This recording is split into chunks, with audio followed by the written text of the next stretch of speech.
Hello, আসসালামু আলাইকুম। শুভ সকাল। আমি নাসির হোসেন শাওন এবং আমার সাথে আছে জাকিয়া। তো সারাদিন বৃষ্টির পরে আজকে সকালবেলা একটু রোদ উঠলো। তো আমরা সিদ্ধান্ত নিলাম আজকে একটু বাইরে যাব, জাকিয়া আর আমি। তো বাইরে বের হলাম। এখন রাস্তাঘাটে যে একটা অবস্থা, সবাই জানি যে গ্রামের রাস্তাগুলো মাটির তৈরি। তো রাস্তাঘাটে দেখেন একটু বৃষ্টি হলে পানিতে কি পরিমাণে কাদা হয়ে যায়। তো আমি রাস্তা দিয়ে হাঁটছিলাম আর ভয় লাগছিল যে কখন না জানি পিছলে খেয়ে পড়ে যাই। তো যাচ্ছি, যেতে, যেতে বারবার নিচের দিকে তাকিয়ে সাবধানে হাঁটতেছিলাম। তো ওরা আমাকে রেখে অনেক আগেই চলে গেল, যেহেতু ভিডিও করছিলাম আমি। দেখেন এখানে হাঁসগুলো কি সুন্দর খেলা করছে। একটা বাচ্চাও দেখলাম যে আসছে, রাস্তায় খুব সাবধানে সহিতে আসছে। তো সামনে গেলাম, এর মধ্যে একটা অটো চলে আসলো। তো এর মধ্যে ভাবি বললো কি যে আমাদের একটা ছবি তোলো। তো ওদের ছবি তুলে আমরা এখন অটোতে উঠবো। তো ওরা পিছনে বসলো, আমি সামনে বসলাম। তো দেখেন গ্রামের অটোগুলো এরকমই হয়। তো যাচ্ছিলাম। তো যেতে যেতে রাস্তার যে অবস্থা, মানে রাস্তায় এই ঝাঁকিতে গাড়ির আমার অবস্থা খুব খারাপ হয়ে গেছে। তো চারপাশের ন্যাচারাল যে ভিউটা এত সুন্দর লাগছিল, পুরো একদম সবুজ আর সবুজ যতদূর চোখ যায়। সো গাইস, এই যে আমরা চলে আসলাম, এখন আমরা রাস্তা দিয়ে যাচ্ছি, হাঁটতেছি। তো ভাবিও আছে সাথে। এই হচ্ছে গ্রামের রাস্তা, পুকুর, অনেক সুন্দর রাস্তাঘাট। গ্রামের যে ন্যাচারাল পরিবেশ, এটা আসলে মানে বলে বোঝানো যাবে না যে এত ভালো লাগে। একটা যে যে অক্সিজেনটা পাওয়া যায় ক্লিয়ার, ঢাকায় কিন্তু এটা নাই। বাকিগুলো তো আপনাদেরকে সামনে দেখাবো।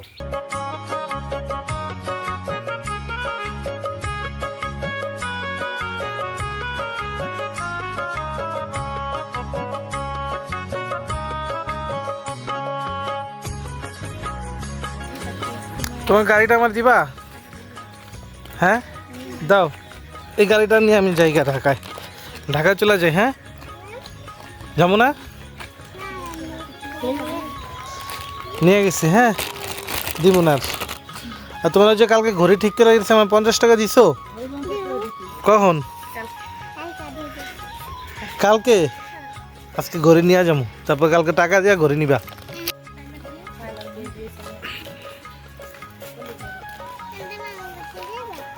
তোমাদের বাসায় কি খাওয়াইবা গেলে? ওরে বাবা, চাকিয়া যাবো আজকে অগো বাসায়, আপেল খাওয়াইবো, মালটা খাওয়াইবো কইছে।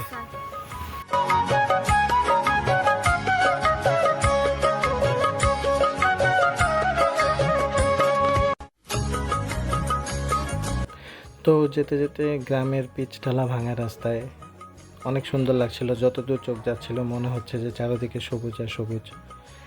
বৃষ্টি পড়ার কারণে চারপাশে পানি জমে গেছে। ধানের যে ক্ষেতগুলো আছে ওইগুলো তো পানি। রাস্তা দিয়ে অটো যাচ্ছিল, কেউ রাস্তার পাশে কাজ করছে। তো কোথায় যাচ্ছ তুমি? আমি যাইতাছি বাংলা বাজার। আচ্ছা, তো এতদিন পরে গ্রামে আসলা, তোমার কেমন লাগতেছে? খুব ভালো লাগে। খুব ভালো। সকালে খাওয়া দাওয়া করে বেরিয়েছো? হ্যাঁ, জমি রুইতাছে, এগুলো দেখো। হ্যাঁ, এই হচ্ছে গ্রামীণ পরিবেশ, অনেক সুন্দর। এখানে তাহিয়াও আছে। তুমি কিছু বলো। ও খুব শরম পাইতেছে। ভালো আছো তুমি? হুম।